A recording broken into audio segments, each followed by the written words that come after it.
नमस्कार प्यारे बच्चों। आज हम करेंगे उत्साह कविता जिसके शीर्षक हैं सूर्यकांत त्रिपाठी निराला, और जिनका जन्म जो है वो पश्चिम बंगाल के में हुआ था 1899 में।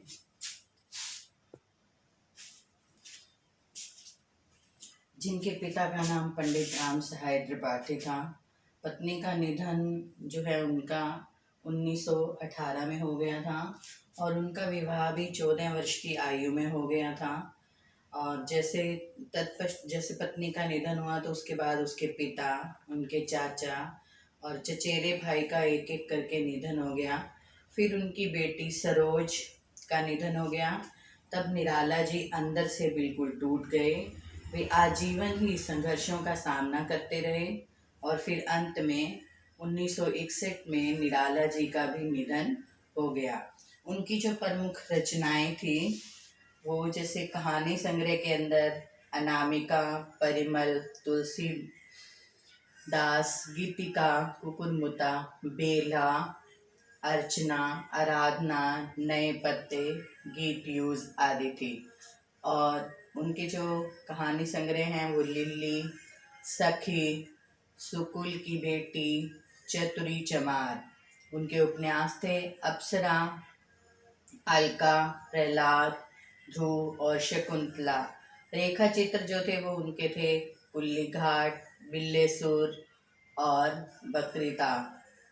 और आलोचना और निबंध वो थे प्रबंध पद्य, प्रबंध प्रतिभा, प्रबंध परिचय। और उनकी जो साहित्य था वे जैसे छायावादी कवि थे। और छायावादी कवि होने के साथ साथ उन्होंने जैसे राष्ट्रीय चेतना, रहस्यानुभूति, प्रगतिवादी चेतना, प्राकृतिक चित्रण तथा प्रेम के स्वर का काव्य में उनकी जो विशेषताएं हैं वो पाई जाती थी। उनकी भाषा शैली जो थी वो तत्सम प्रधान संस्कृत निष्ठ साहित्य भाषा का प्रयोग उन्होंने किया है। और वे अनुप्रास और मानवीकरण अलंकारों का प्रयोग जो है उन्होंने इस कविता के अंदर किया है। तो उनकी कविता है उत्साह। उत्साह के अंदर वे बादलों का आवाहन करते हैं। बादलों का आवाहन करना मतलब बादलों को बुलाना। तो जैसे हम जानते हैं कि सबसे पहले जैसे हम संकेत करते हैं तो संकेत के अंदर जैसे बादल, पहला शब्द है बादल गरजो, घेर घेर घोर गमन, धारा धार ओ, और लास्ट शब्द भी है बादल गरजो। तो पहला शब्द इसमें बादल, फिर डैश डैश लगा करके बादल गरजो। प्रसंग जिसके अंदर हम बुक का नेम और जैसे पोइम का नेम और फिर उसके बाद हम करते हैं जैसे जो आपका पोइट है उसका नेम।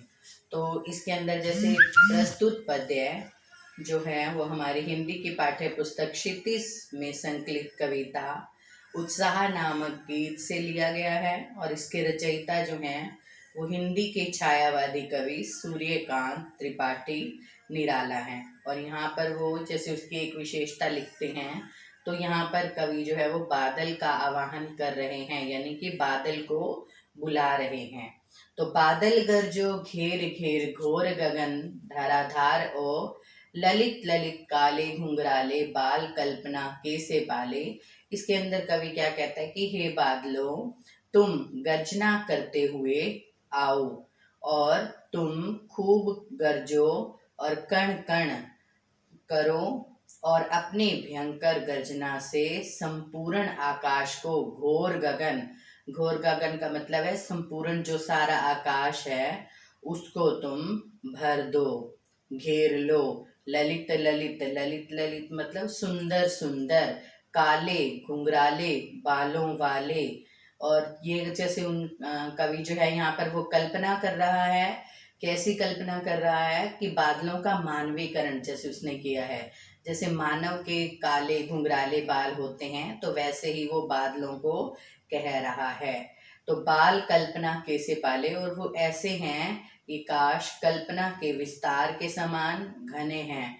कवि जो है बादलों की संज्ञा देते हुए उनको कहता है कि बादल रूपी कवि विद्युत छवि उर्मे कवि नव जीवन वाले। तो यहाँ पर कवि उनको बादलों को बोल रहा है कि जिस प्रकार कवि जो है वो कल्पना करता है और कल्पना करके वो जैसे कोई भी अगर बुराई है तो वो लोगों के मन से उसको हटाने का जो कार्य है वो करता है। तो ऐसे ही यहाँ पर भी कहा गया है कि बादल रूपी कवि जो तुम्हारे हृदय के अंदर जो भी छिपा हुआ है तुम संसार को उसका परिचय दो और नूतन कविता यानी कि नई कविता का संचार कर दो। और बादल तुम गरजो संसार भर में गर्जन तर्जन जो है वो व्याप्त कर दो। अब इसके अंदर जैसे क्या है विशेष अगर हम देखें तो बादलों को कवि जो है वो बुला रहा है, उनका आह्वान कर रहा है और संपूर्ण वातावरण के अंदर जोश उत्साह और कांति उत्पन्न करना चाहता है। इसके अंदर जो है साहित्यिक भाषा का प्रयोग किया गया है और इसके अंदर अनुप्रास और मानवीकरण अलंकारों का। अब अनुप्रास अलंकार जैसे घेर घेर घोर, तो यहाँ पर बार बार घ की आवृत्ति हो रही है और इसी कारण जो है अनुप्रास अलंकार है। और फिर जैसे कवि ने बादलों का मानवीकरण, एक मानव के जैसे बाल होते हैं वैसे ही यहाँ पर उसने बादलों के भी बालों को बताया है। और जैसे कवि एक कल्पना करता है तो कवि भी उसने बादलों को कहा है। तो यानी कि यहाँ पर प्रकृति का जहाँ पर मानवीकरण किया जाए, मनुष्य के रूप में उसको देखा जाए तो वहाँ पर मानवीकरण अलंकार होता है। तो यह ऐसा ही कवि ने किया है। फिर नेक्स्ट है विकल विकल उन्मन थे उन्मन, विश्व के निधान के सकल जन, आए अज्ञात दिशा से अनंत के घन, तप्त धरा जल से फिर शीतल कर दो। इसमें भी प्रसंग वैसा ही। और फिर उसके बाद इसमें कवि क्या कहता है कि संसार में चारों ओर गर्मी के कारण विकल विकल, विकल का मतलब होता है बेचैन होना, उन्मन थे उन्मन यानी कि व्याकुलता से बेचैन होना। और संसार के अंदर जैसे गर्मी के कारण व्याकुलता जो है वो फैली हुई है, सभी लोग बेचैन हैं, परेशान हैं और लोगों के मन उन्मन, उन्मन का मतलब होता है उचटे हुए हैं, उचाट हो चुके हैं। विश्व के निधात के सकल जन, और सभी लोग जो हैं वो बिल्कुल संसार के जो सभी लोग हैं वो भीषण गर्मी के कारण अत्यधिक दुखी हैं। और फिर क्या कहता है आए अज्ञात दिशा से, यानी कि जब बादल आते हैं तो दिशा का नहीं पता होता कि किस दिशा से आते हैं। अनंत के घन, अनंत का मतलब होता है जिसका कोई भी पार न हो, ऐसे बादलों तुम आओ। फिर वो कहता है कि तप्त धरा, और ये जो धरती है ये पूरी तरह से जो है बिल्कुल ही झुलस चुकी है और तुम आओ इसको तृप्त कर दो, जल से फिर शीतल कर दो। और ऐसी तपी हुई भूमि को तुम अपने जल से शीतल कर दो। और इस कविता के अंदर फिर वो क्या कहना चाहता है कि संसार के अंदर अगर हम इसका सांकेतिक रूप में देखें कि वो संकेत किस ओर कर रहा है कवि, तो वो कहता है कि संसार के अंदर चारों ओर हिंसा जो है वो फैली हुई है, शोषण के कारण लोग जो हैं वो परेशान हैं। और फिर वो क्या कहते हैं कि तब न जाने कौन बादल रूप में आए और दुखों से ग्रस्त पृथ्वी का कल्याण करे, मंगल की वर्षा करे। इसीलिए कवि बादलों से प्रार्थना करता है कि तुम खूब गर्जना करो और दुखित पीड़ित लोगों को सुख प्रदान करो। इसके अंदर कवि बादलों को बुला रहा है और मूसलाधार वर्षा करें ऐसा वो कह रहा है। और फिर गर्मी से जो पीड़ित लोग हैं उनको राहत प्रदान करे। इसके अंदर भी अनुप्रास और मानवीकरण अलंकारों का प्रयोग जो है वो किया गया है और तत्सम शब्दों का प्रयोग करके किया गया है। और भाषा जो है वो जैसे सरल भी है और इसके अंदर औज गुण और मुक्त छंद का प्रयोग भी किया गया है। तो इसके क्वेश्चन जो आपकी अभ्यास पुस्तिका के अंदर दिए गए हैं वो आप करोगे। जैसे इसमें पहरा जो है वो दिया गया है विकल विकल उन्मन।